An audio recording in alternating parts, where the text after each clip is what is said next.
ये कहानी उन गरीब बच्चियों की है जो दिन रात मेहनत करके अपना पेट पालती हैं। जी मोमिल मैडम, आपने मुझे बुलाया था। हाँ, वो तुम कह रही थी कि तुम्हारी एक कजन फिजा ने हमारी सिटी में पार्लर खोला है और उसका पार्लर बहुत ही ज्यादा चल गया है। तो मैं चाह रही थी इस बार पार्टी के लिए उससे मेकअप करवाऊं। अगर वो मुझे पसंद आ गई तो मैं उसको अपने लिए मेकअप आर्टिस्ट भी रख सकती हूँ। तो तुम प्लीज उसे फोन करके कंफर्म कर लो। जी मैडम मोमिल, ठीक है, मैं उसको फ़ोन करके आपके टाइम ले लेती हूँ। आप फिक्र नहीं करें, अगर उसके पास क्लाइंट्स भी हुए तो वो सब छोड़कर आपको पहले ट्रीट कर लेगी। ऐसे ही होते हैं ये गरीब लोग, जरा सी बात पर ही खुशी मनाने लग जाते हैं कि एक मॉडल को तैयार करने लगे हैं। मैडम आप कुछ देर वेट करें, मैं फिजा बाजी को बुला के लाती हूँ, उनको बता के आती हूँ कि मैडम आ गई हैं। देखो रजिया, 9 बज गए हैं और मुझे 11 बजे हर सूरत पार्टी में जाना है। उससे बोलो जरा जल्दी करो और मेरा मेकअप भी बेहतरीन होना चाहिए।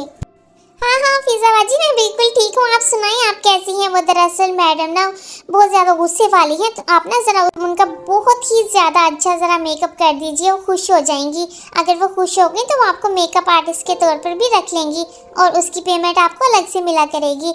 प्लीज़ आप मेरी इज्जत रख लेना। आपको तो पता है कितनी मुश्किल से मुझे ये नौकरी मिली है। अरे रजिया, परेशान क्यों होती हो? मैं बिल्कुल अच्छे तरीके से ही उनका मेकअप करूंगी, तुम बिल्कुल फिक्र नहीं करो। तुम्हें पता है 1 साल हो गया है मुझे ये पार्लर खोले, अब टॉप क्लास पर चल रहा है मेरा ये पार्लर। भला मैं तुम्हें मायूस क्यों करूंगी मेरी प्यारी बहन। शुक्रिया फिजा, आप ये बहुत अच्छी है। अल्लाह आपको और भी ज्यादा कामयाब करे, आमीन। रजिया और फिजा दोनों आपस में चचाजाद बहनें होती हैं और वो दोनों एक दूसरे से बहुत प्यार भी करती हैं। जी मैडम, मैंने आपके फेस के हिसाब से आपके लिए आर्टिकल चूज किए हैं। आपकी फेस पे स्मोकी या फिर शाइनी मेकअप अच्छा लगेगा, लेकिन फिर भी आप खुद डिसाइड कर लीजिए। फिजा इन चंद सालों में बहुत ही ज्यादा कारीगर बन गई होती है और वो टॉप क्लास ब्यूटिशियन होती है और वो मोमिल मैडम को बहुत ही अच्छी सजेशन देती है मेकअप के बारे को लेके। लेकिन फिर भी मोमिल मैडम तो गरूर से बड़ी टोकरी होती है, उसको तो बिल्कुल पसंद नहीं आता कि कोई उसको सलाह या मशवरा दे। तुमने तो देखा ही होगा मेरे इंस्टाग्राम पर मेरी पोस्ट कितने ज्यादा लाइक करते हैं सिर्फ मेरे मेकअप की वजह से। और मेरे सोशल मीडिया, मेरे यूट्यूब पर और मेरे फेसबुक पर हर जगह सिर्फ मेरे ही चर्चे होते हैं। हत्ता के लोग ट्वीट भी सिर्फ मुझे ही करते हैं मेरी खूबसूरती को लेकर। और अगर तुम फेल हो गई तो देखना तुम्हारा वो हाल करूंगी कि तुम पूरी जिंदगी याद रखोगी। और मैं तुम्हारे स्टार भी कम कर दूंगी पार्लर के। और अगर तुमने मुझे खुश कर दिया तो मैं तुम्हें इतनी बड़ी ऑफर दूंगी मोमिल मैडम, इंशाल्लाह आप खुश होकर ही जाएंगी यहाँ से। रजिया मोमिल मैडम का इंतहाई अच्छा और शानदार मेकअप करती है, वो बहुत ही ज्यादा खूबसूरत लगती है। लेकिन मोमिल मैडम तो इंतहाई नक चढ़ी औरत होती है। तुम्हें क्या लगता है कि तुमने मेरा अच्छा मेकअप किया है? मुझे तो बिल्कुल भी पसंद नहीं आया। ये कैसा मेरा हेयर स्टाइल बना दिया है तुमने? पता नहीं तुम जैसी ये लोकल किस्म की ब्यूटिशियंस इस तरह के काम क्यों करती हो। कितना तेज मेरा मेकअप कर दिया है और ज्यादा ही ओवर वाइट कर दिया है मुझे। मैं तो पहले ही इतनी वाइट हूँ, पता नहीं क्या किया है, मुझे समझ नहीं आ रही। अपने पार्टी में जाऊँ या घर में जाऊँ, मैं तो बहुत परेशान हो गई हूँ। मोमिल मैडम का ये ड्रामा करने का नया अंदाज है। वो अक्सर ऐसे ही ब्यूटिशियंस के पास जाती हैं और मेकअप अच्छा नहीं है कहकर उनकी पेमेंट रोक देती हैं, उनको पैसे दिए बिना पार्टी भी एंजॉय कर लेती हैं। पर आप तो बहुत अच्छी लग रही हैं मैडम। मोमिल मैडम, लेकिन आपका मेकअप तो बहुत अच्छा है। आप बाकी ब्यूटिशियन के साथ ऐसा करती हैं, लेकिन आप मेरी बहन के साथ ऐसा कैसे कर सकती हैं? तुम अपनी बकवास को बंद करो और चलो जल्दी करो, पार्टी लेट हो रही है, घर चलो जल्दी करो। यहाँ पे रुकने की जरूरत नहीं है तुम्हें भी, और उस लड़की पर तरस खाने की भी जरूरत नहीं है तुम्हें। मोमिल मैडम की इस हरकत की वजह से रजिया बहुत परेशान हो जाती है और जाकर फिजा से माफी मांगती है। इसमें तुम्हारा तो कोई कसूर नहीं है, मैंने तो सिर्फ तुम्हारे कहने पर उनका मेकअप किया है, वरना मुझे क्या शौक था वो जितनी बड़ी भी मज़ेद सेलिब्रिटी हूँ। नहीं फिजा, मैं बहुत ज्यादा शर्मिंदा हूँ। मैंने ही उनको तुम्हारे बारे में बताया था और उनको तुम्हारे पास लाई थी, जबकि मुझे पता था कि वो क्या करती हैं, सबके साथ ही वो ऐसे करती हैं। तुम फिक्र नहीं करो, जब मेरी पेमेंट आएगी तो मैं सबसे पहले तुम्हें लौटा दूंगी वो पैसे जिनका तुमने इनका मेकअप किया है। 2 घंटे भी तुम्हारे ज़ाया किए और तुम्हारे बाकी कस्टमर भी चले गए। नहीं, पैसों की जरूरत नहीं, लेकिन वो जो कस्टमर भेजे हैं मुझे तो अब रह रहकर उन पर दुख हो रहा है। काश मैं उन्हीं को ट्रीट कर लेती। दोनों बहनें बहुत परेशान हो जाती हैं। मैडम, आपने फिजा को कितनी बातें सुनाई, कितना बुरा भला कहा उसके मेकअप को, लेकिन आप फिर भी पार्टी में इसी मेकअप के साथ गई, जबकि वहाँ पर सब लोग आपकी इतनी तारीफ भी कर रहे थे। तुम होते कौन हो मुझे ये सब कुछ बताने वाली? भूल गई हो मैं तुम्हारी मालिक हूँ और तुम मेरी नौकर हो। मैं आज तुम्हें नौकरी पर से निकाल दूँ और बिल्कुल पेमेंट भी ना दूँ तो फिर तुम क्या कर लोगी? अपनी औकात में रहा करो, तुम गरीब लोग होते ही ऐसे हो। अगर तुमने यहाँ पर काम करना है तो यहाँ तमीज के साथ रहना पड़ेगा। मैडम, हमारा सिर्फ यही कसूर है कि हम गरीब हैं और हमें कोई जानता नहीं, और आप अमीर हैं, आपको सब जानते हैं, तो आप किसी के साथ कुछ भी कर सकती हैं। नहीं मैडम, आपको ऐसा नहीं करना चाहिए था, लेकिन फिर भी मुझे माफ कर दे अगर मुझसे कोई गलती हुई है। खुदारा मुझे नौकरी से मत निकालिए, मैं आपकी बहुत मशकूर रहूंगी। इसी तरह बहुत वक्त गुजर जाता है और एक दिन सुबह नाश्ते के टाइम रज़िया महसूस करती है कि उसकी मैडम बहुत ही ज़्यादा परेशान है, तो वो उससे पूछती है कि क्या हुआ है। मैडम मोमिल उसको बताती है, मेरा एक फोटो प्रोजेक्ट था जिसके लिए मैंने बहुत पैसा उठाया था, वो रुक गया है, इसलिए मैं बहुत परेशान हूँ क्योंकि मेकअप आर्टिस्ट ने आने का मना कर दिया है। मैडम, अगर आप बुरा ना माने तो मैं फिजा आपी को कह देती हूँ, वो आपको तैयार कर देंगी। भला वो हमें क्यों तैयार करेगी? मैंने उसके साथ बहुत बुरा सलूक किया है और पिछली बार तैयार होने के बाद उसके 5000 की पेमेंट भी रोक ली थी। अब वो भला क्यों कराएगी, क्यों मेरा मेकअप करेगी? वो मैंने तो उसके साथ इतनी ज्यादती भी की। मैडम मोमिल को आज एहसास हो जाता है कि उसने बहुत बड़ी ज्यादती की है, ना सिर्फ फिजा के साथ बल्कि और भी बहुत सारी ब्यूटिशियन के साथ। मैडम, फिजा आपी ऐसी नहीं है, आप फिक्र नहीं करें, मैं उनको कॉल कर दूंगी, अब वो आपको तैयार करने के लिए आ जाएंगी। लेकिन एक शर्त है, आपको उनकी पेमेंट देनी होगी जो पिछली बार आपने रोकी थी, तो वो जरूर आएंगी।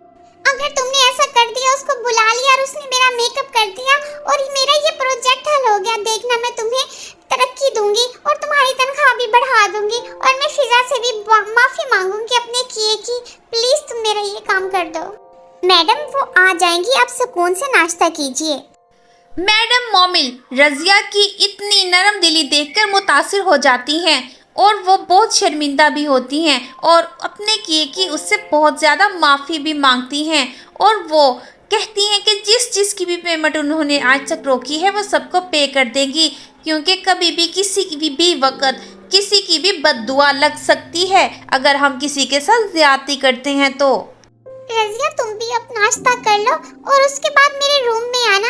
मैं 5 के बजाय 10,000 रुपया दूंगी, तुम ना प्लीज उसको दे आना, पिछली पेमेंट भी और आज का जो मेकअप करवाना है उसके पैसे भी, और ड्राइवर को मैं कह दूंगी वो तुम्हें उसके पार्लर तक ले जाएगा। प्लीज तुम उसको कॉल करके कह दो कि वो फ्री रहे। जी ठीक है मैडम, मैं उनको कॉल करके कह देती हूँ और वो जरूर आएंगी, आप फिक्र मत कीजिएगा। आपको तो मेरा मेकअप पसंद नहीं आया था, तो फिर आज आपने अपने इतने स्पेशल प्रोजेक्ट के लिए मुझसे ही मेकअप करवाना क्यों मुनासिब समझा? मैडम, मैंने सोशल मीडिया पर आपको फॉलो कर रखा है और मैंने देखा था आप सारी पिक्चर्स जो भी अपलोड की थी आपने मेरे मेकअप में ही की थी। उसके लिए मैं बहुत ही ज्यादा शर्मिंदा हूँ, प्लीज मुझे माफ कर दो। जैसा मैंने तुम्हारे साथ किया या किसी और के साथ किया, आज वैसा ही मेरे साथ हो गया, इसलिए मेरे मेकअप आर्टिस्ट ने मुझे तैयार करने से मना कर दिया है। अगर तुम मुझे आज तैयार कर दोगे तो तुम्हारी बहुत ही ज्यादा मेहरबानी होगी। फिजा बिना कोई टाइम वेस्ट किए उनको तैयार करना शुरू कर देती है और इंतहाई अच्छी और न्यू लुक के साथ उनको तैयार करती है, जिसको देखकर मैडम मोमिल खुद हैरान हो जाती हैं। वो इतनी प्यारी और सुंदर और डिफरेंट लग रही थी और वो अपने फ़ोटोशूट के लिए बिल्कुल रेडी थी, जिस फ़ोटोशूट के लिए उन्होंने बहुत ही ज़्यादा पैसा उठाया था। इसके प्रोजेक्ट के बाद ही उनको पैसे मिलने थे जो उन्होंने वापस देने थे लोगों को। अगर आज इनका फ़ोटोशूट ना हो पाता तो वो कंगाल हो जाती। मैडम मोमिल, मैं सिर्फ आपसे यही कहना चाहती हूँ, अगर आप मेरा कुछ भला करना चाहती हैं तो जो आपने मेरे स्टार माइनस किए थे वो प्लीज़ वापस लौटा दीजिए, क्योंकि उससे मेरे बिजनेस पर बहुत बड़ा खर्च होता है अगर कोई मॉडल माइनस लगा दे। और हाँ, मैं आपकी पर्सनल मेकअप आर्टिस्ट नहीं बन सकती, लेकिन आप मेरे पार्लर जब भी आना चाहें मोस्ट वेलकम है। ओके, अब मुझे इजाज़त दीजिए, अब मुझे जाना होगा। अल्लाह हाफिज़। लेकिन नेक्स्ट टाइम आप जब भी मेरे पार्लर में आएंगी आपको पहले पेमेंट करनी होगी, उसके बाद ही आपको कोई सर्विसेज मिलेंगी। मैं अपने बिहेवियर्स पर बहुत शर्मिंदा हूँ, प्लीज खुदारा आप मुझे माफ भी कर दो प्लीज, मैं बहुत ही ज्यादा शर्मिंदा हूँ, मैं वाकई बहुत गलती पर थी। मेरा मकसद आपको शर्मिंदा करना नहीं बल्कि एहसास दिलाना है कि दूसरों की रोजी नहीं रोका करते।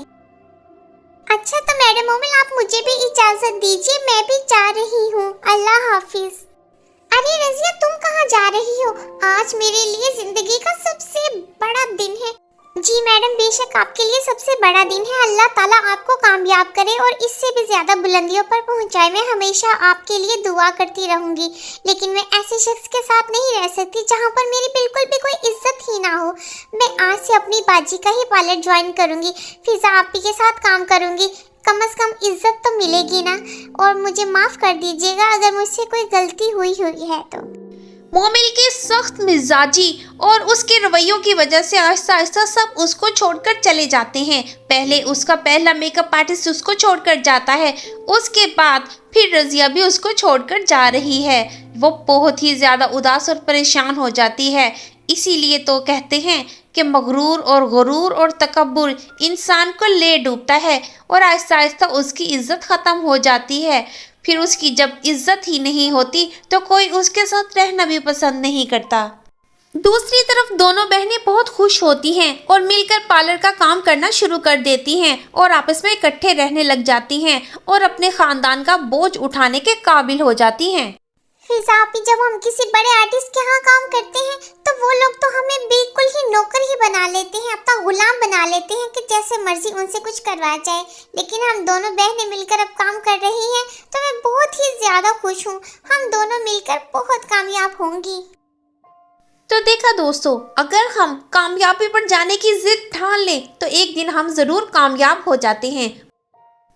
तो दोस्तों उम्मीद करती हूँ आपको आज की हमारी कहानी पसंद आई होगी। अगर आपको हमारी कहानी पसंद आई है तो प्लीज़ हमारे चैनल को लाइक शेयर और सब्सक्राइब करना मत भूलिएगा। जज़ाकल्लाह।